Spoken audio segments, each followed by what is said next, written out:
नाक थी जब भी देखता था, नाक कट गई जब भी देखता है, और नक कटे का भी साक्षी है, ऐसा साक्षी होता है।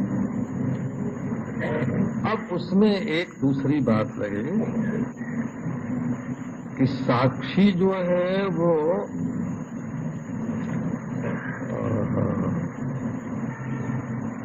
जिस चीज को जहां देख रहा है वो जगह दूसरी है और देखने वाला दूसरी जगह है। देखो, हम यहाँ बैठे हैं और तुम लोगों को नीचे बैठे देख रहे हैं,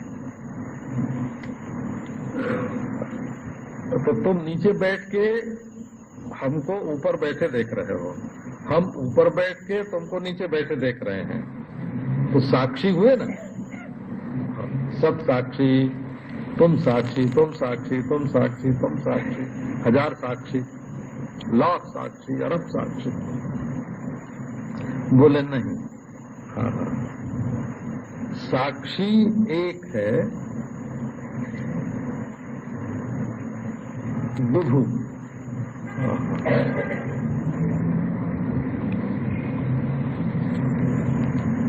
विभु माने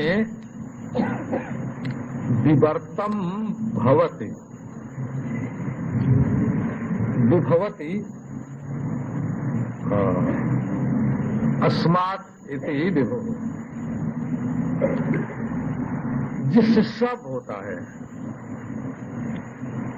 माने अधिष्ठान वही है। यदि वो किसी शरीर में बैठ के देख रहा है तो वो शरीर जिसमें है, जिस ज्ञान में है, जिस सत्य में है, जो दिख रहा है वो भी उसी ज्ञान में, उसी सत्य में है।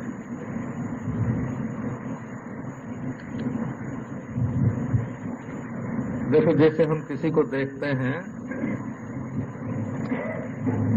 तो बाहर बैठे बैठे को नहीं देखते हैं,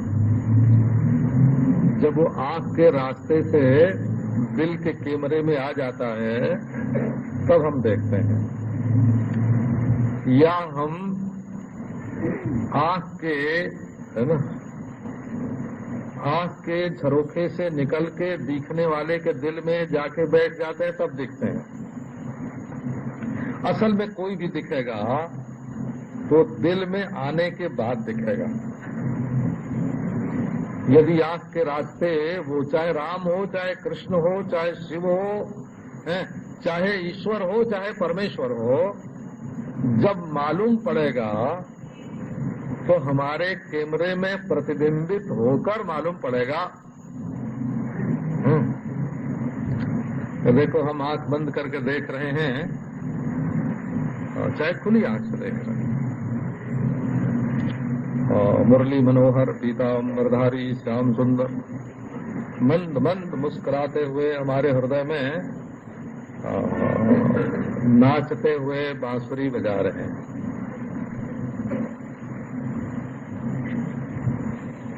तो भाई, ये बांसुरी बजाने वाले कहाँ हैं?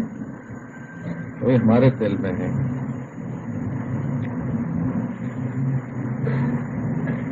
अच्छा, ये स्वामी अनंतानंद जी बैठे हैं, वो कहाँ दिख रहे हैं? कि बाहर दरी पर? का नहीं, अगर दिल में ना आते, हमारी आंख के रास्ते, हमारे कैमरे में, ये तो बाहर का दरवाजा है आंख, तो हमारे कैमरे में नहीं आते तो नहीं दिखाई पड़ते, वहीं आके दिखते हैं। और ये वेदांत की बड़ी मजेदार बात है, इसको साधारण लोग समझते नहीं, जानते नहीं। अब देखो, एक है हमारे दिल में नाचते हुए कृष्ण, रुनझुन रुनझुन नूपुर बज रहे हैं, ताल पर पांव पड़ रहे हैं, पीतांबर फहरा रहा है, बनमाला लटक रही है, बुद्धि हिल रही है, होठों में मुस्कान है, आंखों में चितवन है, भौहें मटक रही हैं, सब दिख रहे हैं, पूरे दिख रहे हैं। अब ये बताओ कि एक चैतन्य कृष्ण में रहकर नाच रहा है और एक कृष्ण अलग रह के उनको देख रहा है, क्या ऐसा है? सीताराम। वहाँ कृष्ण का चेतन अलग नहीं है और देखने वाले का चेतन अलग नहीं है। जो अंतःकरणावच्छिन्न चैतन्य है, ये वेदांत की भाषा है, वही विषयावच्छिन्न चैतन्य है। और कोई भी विषय अंतःकरण में प्रतिबिंबित हुए बिना ज्ञात हो नहीं सकता। इंद्रिय प्रणाली के द्वारा किसी भी विषय में व्याप्त हुए बिना हम उसको जान नहीं सकते। अब भला बताओ, आप क्या जानते हो? ब्रह्मांड को जानते हो?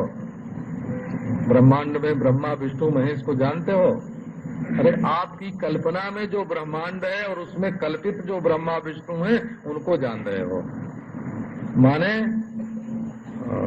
अंतःकरणावच्छिन्न चैतन्य और ब्रह्मा विष्णु रुद्रावच्छिन्न चैतन्य एक है, दो नहीं है। आप अपने अंतःकरण में ईश्वर की कल्पना करते हो, कोटि कोटि ब्रह्मांड का निर्माता, प्रकृति का स्वामी जो परमेश्वर है, उसको आप कहाँ जानते हो? अपने हृदय में जानते हो। तो साक्षी चैतन्य और साक्ष्य चैतन्य, ये क्या दो होगा? ये जो आकाश का अवकाश है, विस्तार है, ये कहाँ मालूम पड़ता है आपको? अरे अपने दिल में मालूम पड़ता है। हो दिल में आप एक आकाश की कल्पना करते हो और अज्ञात आकाश की कल्पना करते हो, क्योंकि आकाश का ओर छोर आदि अंत आपको ज्ञात नहीं है। अज्ञानांधकार में एक थोड़ी सी जगह कल्पित करके कहते हो ये आकाश है। तो आपके अंतःकरणावच्छिन्न चैतन्य में और आकाशावच्छिन्न चैतन्य में अंतर कहाँ से होगा? भेद कहाँ से होगा? तो साक्षी विभु होता है बोला। ये तो जैसे शीशे में दुनिया दिखती है ना, विश्वम दर्पण दृश्यमान नगरी तुल्यम।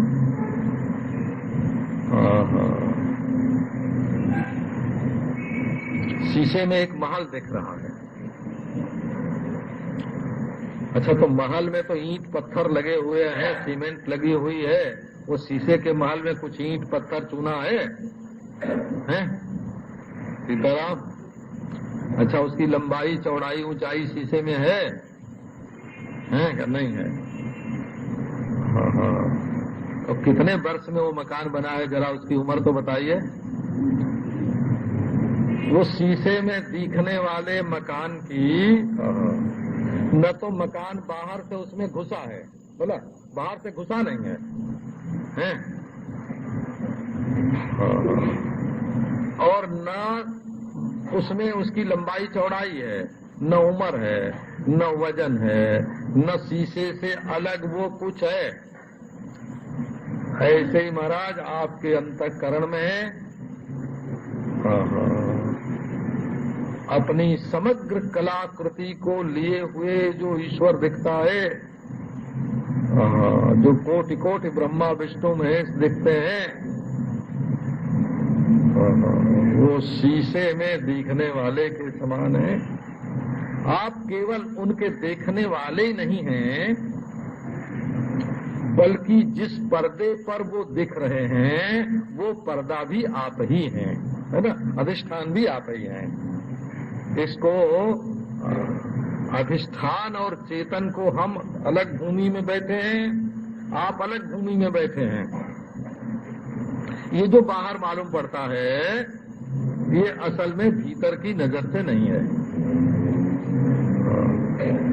जो चेतन है वही अधिष्ठान है, जो अधिष्ठान है वही चेतन है। साक्षी विभु, विभु माने अधिष्ठानम, विभवति अस्मात्।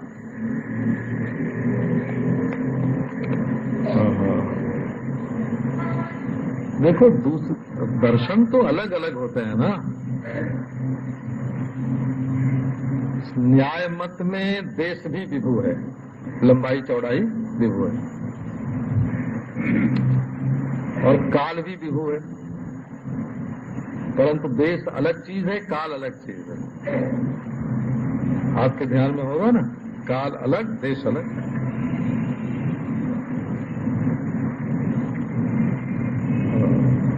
देखो, रूमाल अलग चीज है,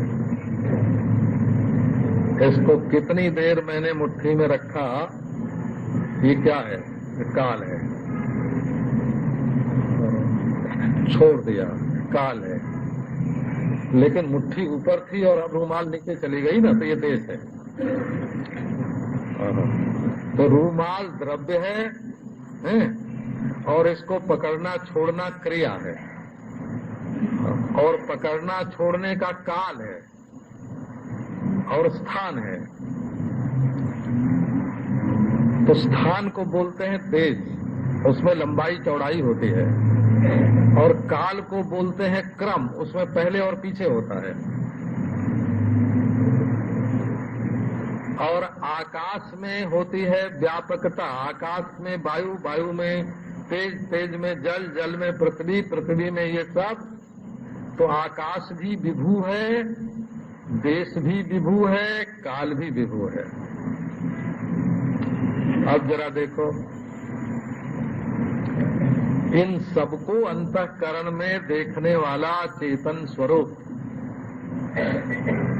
जो अंतःकरण का साक्षी है वही अंतःकरण में दिखने वालों का साक्षी है, और जो अंतःकरण का अधिष्ठान है वही अंतःकरण में दिखने वालों का भी अधिष्ठान है। आकाश कोश तनवो तनवो महांत। महात्मा कितना बड़ा होता है? बोले समग्र आकाश ही उसका शरीर है। ये शरीर महात्मा का शरीर नहीं है, ये आकाश महात्मा का शरीर है। और बाबा बोलते थे इस श्लोक को, आकाश कोश तनवो तनवो महांता तस्मिन् पदे विगत चित्त लवा वसंती। महात्मा लोग कहाँ निवास करते हैं? बोले आकाश में। उन शरीर, उनका शरीर क्या है? कि आकाश उनका शरीर है। विभो। अब देखो, सांख्य दर्शन की एक विशेषता, वो आत्मा को, दृष्टा को विभु मानते हैं।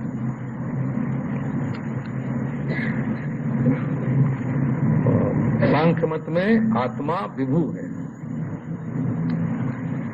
लेकिन अनेक है। मार दिया ना, और गोली मारने लायक बात हो गई है।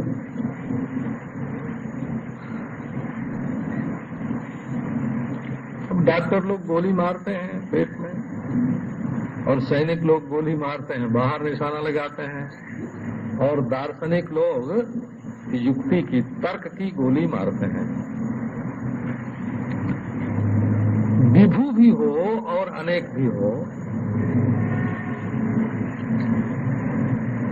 भाई देश अलग है, काल अलग है, आकाश अलग है, ये तीनों विभु हैं।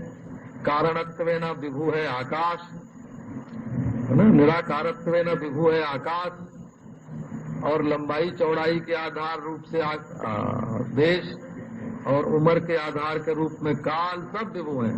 पर ये आत्मा क्या है? अरे भाई, ये नाचने गाने की चीज नहीं है। बोला, बांध लिया पांव में घुघरू है और नाचने लग गए, शिवोहम शिवोहम शिवोहम शिवोहम। क्या थाप करती है तबले पर शिवोहम नाचता है, पांव में घुंघरू के रूप में सब शिवोहम बोलता है। ये विद्या है, ओ विद्या, इसका नाम है ब्रह्म विद्या।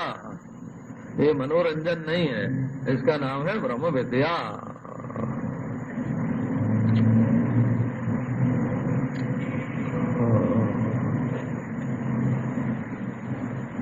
तो दृष्टा विभु भी है और अनेक भी है। विप्रतिशत, हम शंकराचार्य बोलते हैं विप्रतिशत में तक। अरे मना करो मना करो मना करो, ये बिल्कुल गैर वाजिब बात है, अनुचित बात है ये। कोई भी वस्तु विभु हो और अनेक हो ऐसा हो नहीं सकता।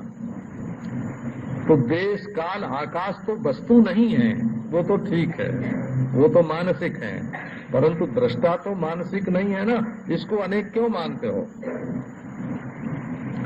ये विभु की बात समझने की है। हो तो सांख्यवादी कहते हैं कि दृष्टा विभु होके भी अनेक है, इसका कारण है। क्या कारण है?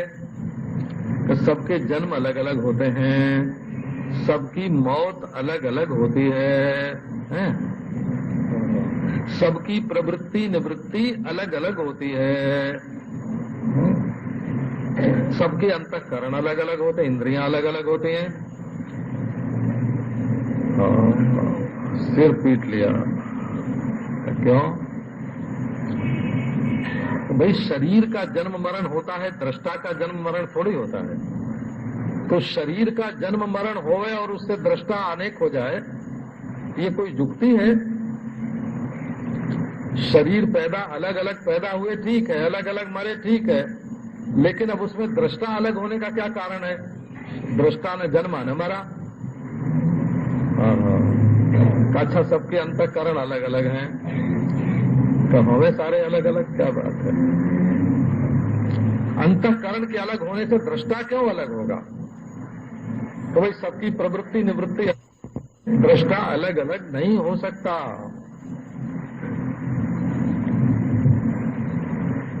विभु पूर्णः।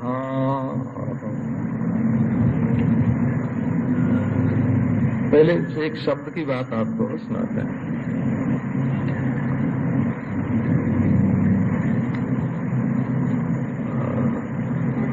अच्छा, पंच, पांच और पंचमा, पांचवा, पांच और पांचवा, पंच और पंचम, चत्वारः और चतुर्थः, षट और षष्ठा, छह और छठा, सप्त सप्तमः, सात और सातवां। इन दोनों शब्दों में अंतर है कि नहीं? इनके अर्थ में फर्क है कुछ कि नहीं? पंच और पंचम, सट और षष्ठ, सप्त और सप्तम, अष्ट और अष्टम, नौ और नवम, दस और दसम। ये जो म प्रत्यय हुआ है ना, दसम में, नवम में, अष्टम में, सप्तम में, पंचम में जो म प्रत्यय हुआ है वो क्यों? बोले इसको पूरणार्थक प्रत्यय बोलते हैं। चार थे, ये पांचवा है, माने चार से बार, चार को भरने वाला ये पांचवा है। छह को भरने वाला, छह को पूरा करने वाला हो, छह तो हैं परंतु एक छह को पूरा करने वाला है। पांच पहले से थे, छठे ने उसको, ये छठा है। आपने सुना होगा कि नहीं? हाँ, एक बार चार आदमी घोड़े पर चढ़ के दिल्ली जा रहे थे, वो उनके पीछे पीछे एक सज्जन गधे पर सवार होकर जा रहे थे। तो किसी ने पूछा कि ये कहाँ जा रहे हैं ये लोग? तो जो गधे पर बैठा था ना, उसने छाती ठोंक के बताया, हाँ ये पांचों सवार दिल्ली जा रहे हैं।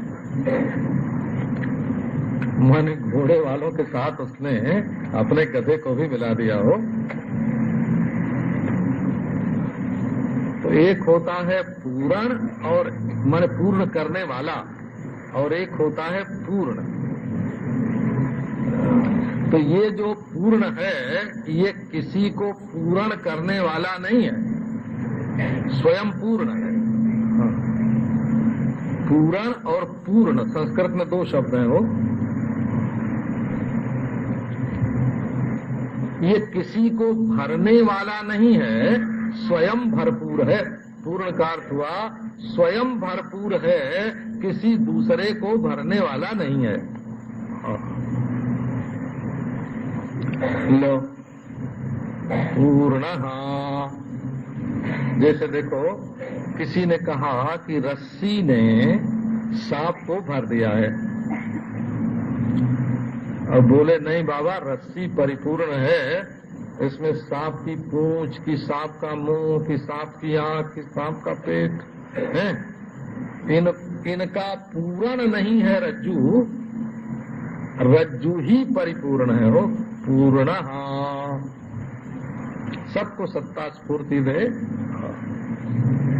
प्रिय पालन पूर्णयो हो। पिपर्ति, पिपर्ति इति पूर्णः। जिसकी सत्ता से दूसरे की सबकी सत्ता मालूम पड़ती है,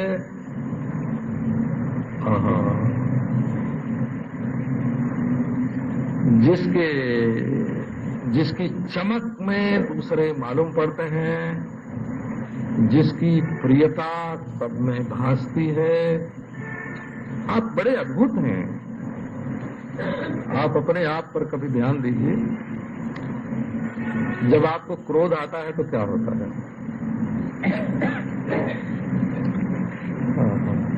तो ऐसा लगता है कि क्रोध सत्य है, ऐसा लगता है कि ज्ञान के अनुकूल है, मैं ठीक ठीक क्रोध कर रहा हूं। और ये भी मालूम पड़ता है कि इस क्रोध से मुझे प्रसन्नता होगी, बच्चों को जरा डांटेंगे तो मुझे बहुत खुशी होगी। तो क्रोध सच्चा मालूम पड़ता है, क्रोध युक्त मालूम पड़ता है, और क्रोध प्यारा लगता है। उस समय कोई कहे क्या कर रहे हो, तो रोकने वाले को डांट देंगे। ऐसा क्यों होता है?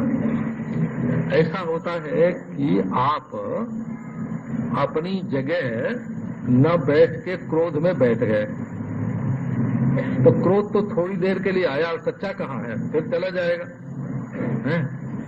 और फिर पछतावा होगा कि हाय हाय हमने क्रोध किया। और फिर आप कहोगे कि ये बड़ा अप्रिय हुआ और जो मैंने उन पर क्रोध करके उनको नाराज कर दिया। तो बाद में आप कहोगे कि क्रोध झूठ मूठ आ गया है, क्रोध हमारी मूर्खता से आ गया है, और क्रोध करके मैंने अपने ही पांव पर कुल्हाड़ी मार ली, अप्रिय कर लिया। ये क्यों, ऐसा क्यों होता है? इसको वेदांत की भाषा में क्या बोलेंगे? आपका क्रोधाकार वृत्ति से तादात्म्य हो गया, आपने अपने मैं को क्रोध के साथ मिला दिया। तो आपकी सच्चाई, आप तो सच्चे हैं, सत्य हैं, और आप ज्ञान स्वरूप हैं, और आप प्यारे हैं। तो आपने जब अपने आप को क्रोध मिलाया, क्रोध से मिलाया, तो क्रोध में जो गुण धर्म नहीं था वो आप वाला उसमें घुस गया। इसको अध्यास बोलते हैं वो। और क्रोध में जो मूर्खता थी, क्रोध में जो जलन थी, क्रोध में जो अनित्यता थी, वो आपने अपने आप में मान ली। इसको वेदांत की भाषा में अध्यास बोलते हैं। अध्यास।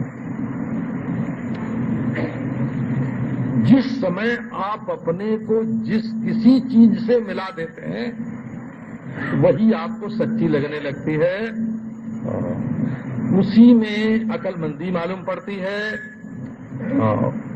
उसी में सुख मालूम पड़ता है। लेकिन जब आप उससे अलग कर लेंगे,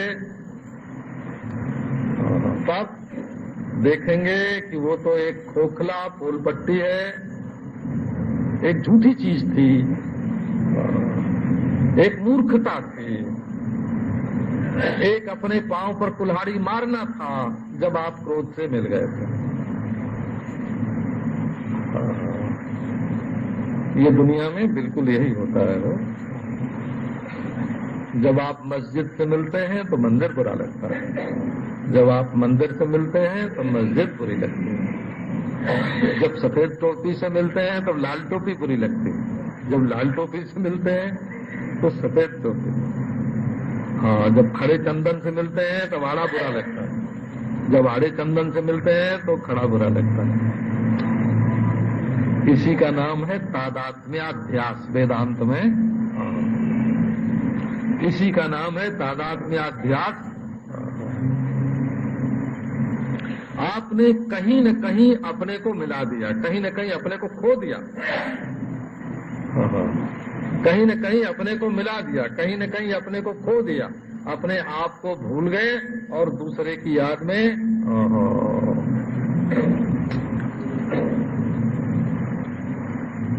आप अनेक नहीं हैं बाबू, एक हैं। पूर्ण एको मुक्तश्चिदक्रिया। हे भगवान, आपने अपने को कभी चोर बनाया, भले याद न भूल गए होंगे, क्योंकि बुरा काम करते हैं तो हम लोग भूल जाते हैं, हो जल्दी भूल जाते हैं। किसी की चोरी की है, बेईमान, उस समय तो चोर हो ही गए थे, बेईमान हो ही गए थे, लेकिन उसको जल्दी भूल गए। और किसी को अगर 5 रुपया दे देते हैं तो याद रखते हैं, हमने इसको 5 रुपया दिया था, भलाई की। क्योंकि आत्मा का स्वभाव जो भला है ना, भला।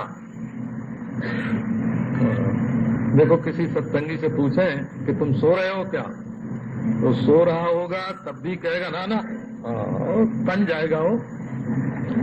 क्योंकि निद्रा स्वाभाविक नहीं है, वो तो आगंतुक है। तुम तो सदा जागृत हो, चित स्वरूप हो, चेतन हो, तो तुम निद्रा को अपने अंदर स्वीकार नहीं करोगे। अगर कोई कहे तुमने ये बदमाशी की है, बोले नहीं नहीं। हमारे एक बहुत मित्र हैं करोड़पति, तो उनको नहीं नहीं कहने की आदत है। हाँ, उनसे हम बोले हैं हाँ कि गाय बहुत बढ़िया, हाँ बहुत बढ़िया प्राणी है, देवता है, गाय के रूप में तो देवता है। तो बोलेंगे नहीं नहीं स्वामी जी, नहीं नहीं। अच्छा, उसके बाद फिर बोला हाँ आप बिल्कुल ठीक कह रहे हैं। ऐसे बोलते हैं। तो किसी किसी की आदत होती है। आप देखो आप क्या हो, आप कभी चोर बने तो कभी साहूकार बने, कभी कामी बने कभी निष्काम बने, कभी छोटे बने कभी बड़े बने, कभी दुखी बने कभी सुखी बने, लेकिन बने और बिगड़े। बना हुआ बन गया, बिगड़ गया, बिगड़ा हुआ बिगड़ गया, बन गया, लेकिन आप एक ही रहे कि नहीं? आप वही एक हो जो दुनिया के मरने पर भी मरता नहीं है, जो दुनिया के पैदा होने पर भी पैदा होता नहीं है। आप वही एक हो जो न कभी सकाम होता है न निष्काम, जो न कभी हिंसक होता है न अहिंसक, जो न कभी लोभी होता है न निर्लोभ, जो न कभी सोता है न कभी जागता है, जो न कभी विक्षिप्त होता है और न समाहित होता है। वही एक, वही एक आप है। आप न दुखी हैं न सुखी हैं, न संजोगी हैं न वियोगी हैं।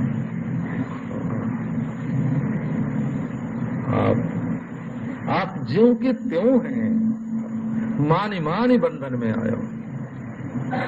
आप अपने को वैसा मानने लगते हैं और वैसा अनुभव करने लगते हैं। वेदांत वो आत्मविद्या, वो लोक विद्या नहीं हो, लोक विद्या नहीं, परलोक विद्या नहीं, परमार्थ का निरूपण करने वाला वेदांत है। ओम नमो नारायण।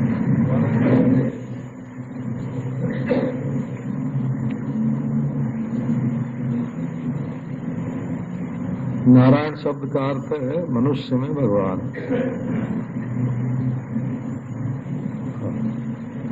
नरस्य इदम नारम शरीरम,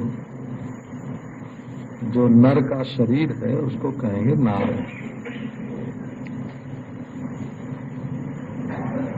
तदेव अयनम जस्य नारम अयनम यस्य असौ नारायण।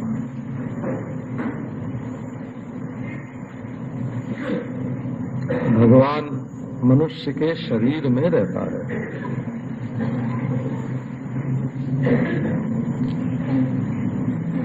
न मानुषात श्रेष्ठतरम ही किंचित। महाभारत का कहना है कि मनुष्य से बड़ा और कुछ नहीं है। सबसे बड़ी चीज है ये मनुष्य।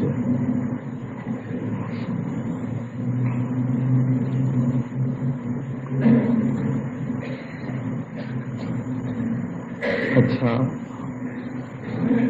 अब दूसरी बात सुनो।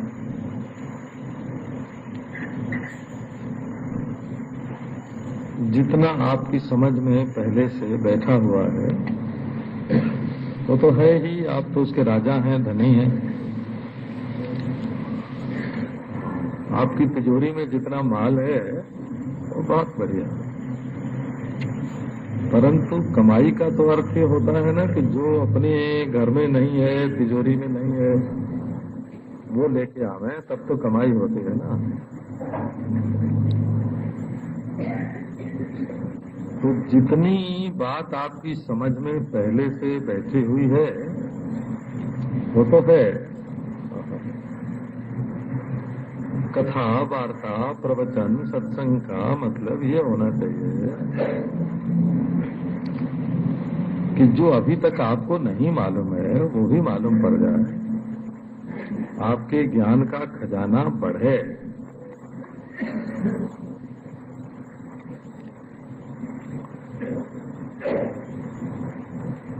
अभी है कि एक दिन में ही करोड़पति हो जाए तो नहीं, उसके लिए धीरे धीरे काम करना पड़ता है, कमाई करनी पड़ती है।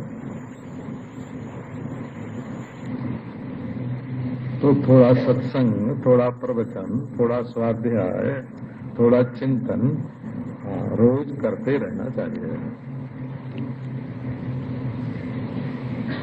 थोड़ी देर ऐसी होनी चाहिए अपने जीवन में जिसमें हम दुनिया का काम छोड़कर बैठते हैं। माने उस समय हमको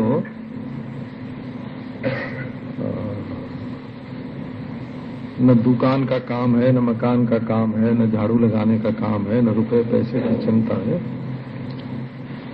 संसार की चिंता से मुक्त होकर थोड़ी देर बैठने का समय जीवन में होना चाहिए। तो पहले उसकी विशेषता आपको नहीं मालूम पड़ेगी।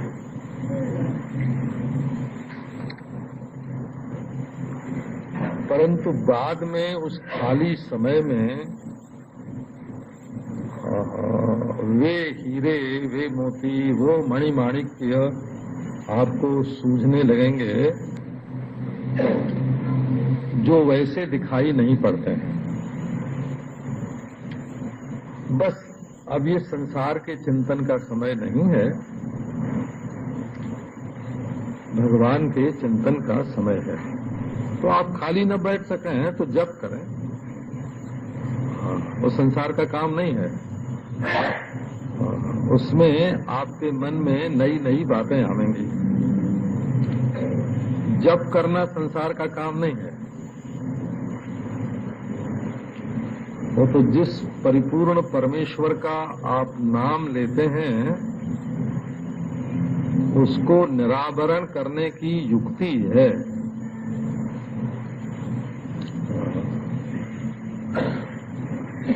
एकांत में निश्चिंत होकर बैठिए और निश्चिंत न हो सके तो नाम जप जरूर कीजिए। नाम नामी को खींच लेता है।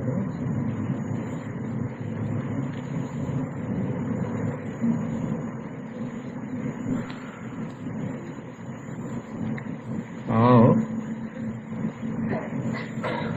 अब आपको सनातन धर्म का एक गूढ़ रहस्य सुनाते हैं। गूढ़ माने गुरु जिसको कान ढक के बतावे हो। गु माने गुरु और ढा माने ढकना, गूढ़। गूहित, गूहित छिपी हुई चीज। गुरु लोग का सिर पे कपड़ा डाल देते हैं, कान ढके हुए कान में मंत्र फूंकते हैं, वो गूढ़ है, वो मंत्र गूढ़ है। आपको सनातन धर्म का मूल मंत्र सुनाता हूँ। नहीं तो भला आप किसी ईसाई मुसलमान से पूछ आइए, वो सालग्राम की बटिया को, गोली को और नर्मदा के शिवलिंग को कभी ईश्वर मानने को राजी होगा? कोई भी ईसाई मुसलमान।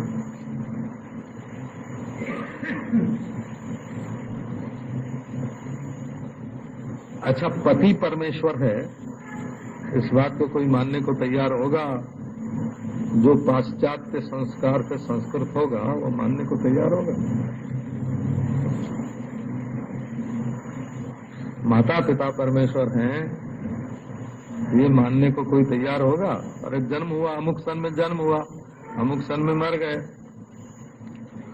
और सालग्राम की छोटी सी बटिया,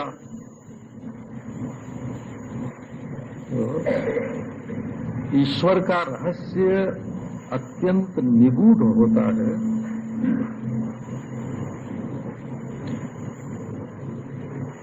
और गुरु गम्य होता है।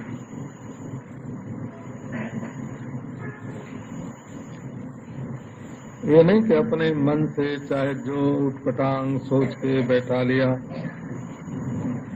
ईश्वर ऐसा है, ऐसा है, ऐसा है। ईश्वर कहाँ रहता है? कि सातवें आसमान में रहता है। तो ये छठे, पांचवें, चौथे आसमान में कौन रहता है? शैतान रहता है। ईश्वर निराकार है, तो साकार कौन है? शैतान है।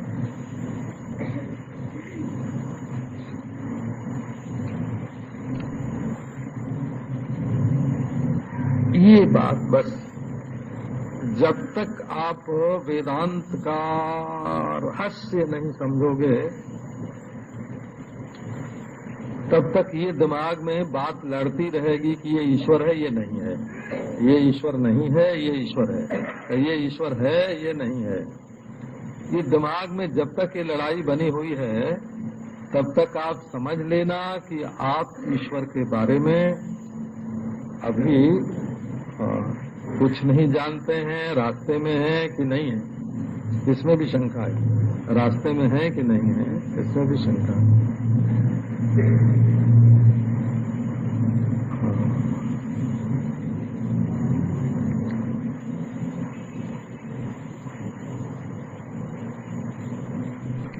तो गुरु ईश्वर है, माता पिता ईश्वर है, पति ईश्वर है, बालक ईश्वर है, वो सालग्राम की बटिया ईश्वर है, वो नर्मदेश्वर ईश्वर है। पार्थिव पूजा करते हैं कि नहीं? पार्थिव पूजा, माटी के शिवलिंग बनाते हैं, वो मिट्टी के। पार्थिव, पार्थिव माने मिट्टी के। एक सदाशिव और 11 रुद्र उनके आसपास, और सांप वाप लपेट के माटी का बनाते हो और रोज पूजा करके और फिर डाल देते हैं, लेकिन वो ईश्वर है। ये जो हम लोग वेदांत की बात करते हैं ना, ये इसलिए नहीं कि आप ईश्वर को सातवें आसमान में समझें, कि निराकार समझें, कि निर्गुण समझें। इसलिए सुनाते हैं कि आप ईश्वर को अपने जीवन में समझें। बोला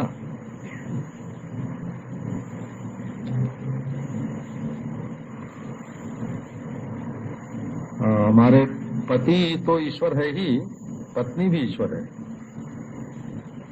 परमहंस रामकृष्ण ने अपने पत्नी की ही पूजा की थी। देखो, देवता तो ईश्वर है ही, हमारे सुअर भी ईश्वर है। राह भगवान का अवतार हुआ कि नहीं? मत्स्य भगवान का अवतार हुआ कि नहीं? पूजा होती है। सिंह भगवान की पूजा होती है, घोड़ा भगवान की, हयग्रीव की पूजा होती है, हैं? देखो यहाँ तो भगवान महाराष्ट्र में प्रसिद्ध है, अपने भक्त की रक्षा करने के लिए महार बन के आए। जब दामापंत ने जब बादशाह का खजाना गरीबों में लुटा दिया था, तो उनकी हुंडी चुकाने के लिए स्वयं भगवान महार बन के और चमार बन के आए।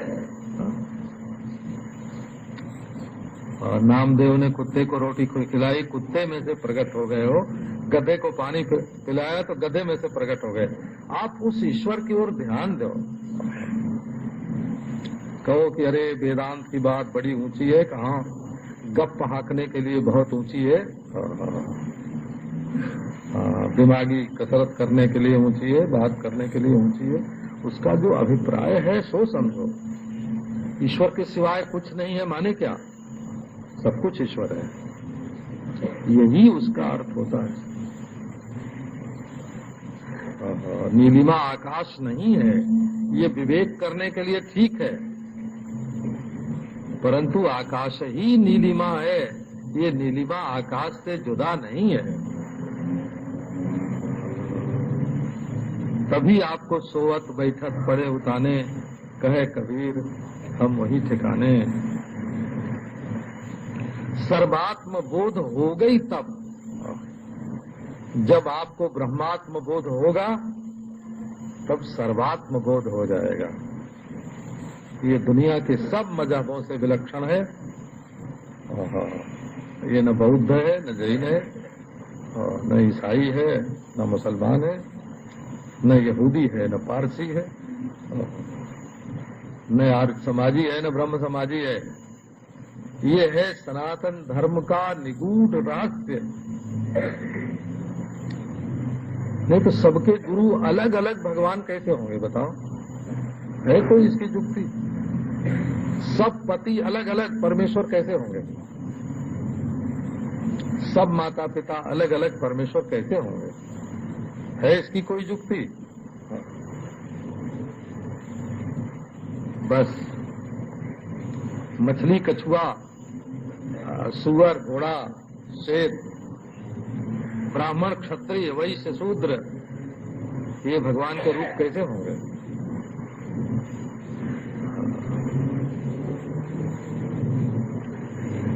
तो जिस भूमिका पर सनातन धर्म की मर्यादाएं स्थित हैं,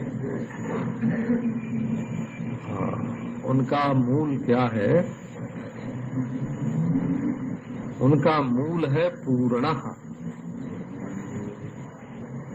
आत्मा साक्षी विभुः पूर्णः एको मुक्तश्चिदक्रियः। ये सारी साधनाओं का, धर्मों का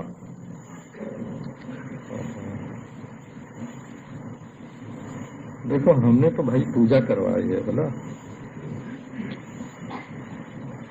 हमने गुरु का काम, पुरोहित का काम किया है। तो किसी के घर पूजा करवाने जाते तो गोबर की गौरी बनाते, उसके सिर पर रुई रखते, उस पर रोली कुमकुम चढ़ाते, सुपारी में रक्षा लपेट के हैं, वे गणपति बनाते। गोबर की गौरी, सुपारी के गणेश हैं, हमने बना के बहुत पूजा करवाई। तो उस समय ये बात समझ में नहीं आती थी। देखो, परमेश्वर तो सब है, आप इस बात को ध्यान में लो, परंतु हमारे हृदय में परमेश्वर बुद्धि नहीं है। कमी जो है ना, वो बुद्धि की है। माने ईश्वर तो है सब, परंतु हमारी समझ जो है, समझ अधूरी है। ईश्वर अधूरा नहीं है। वेदांत है हो वेदांत। अगर ये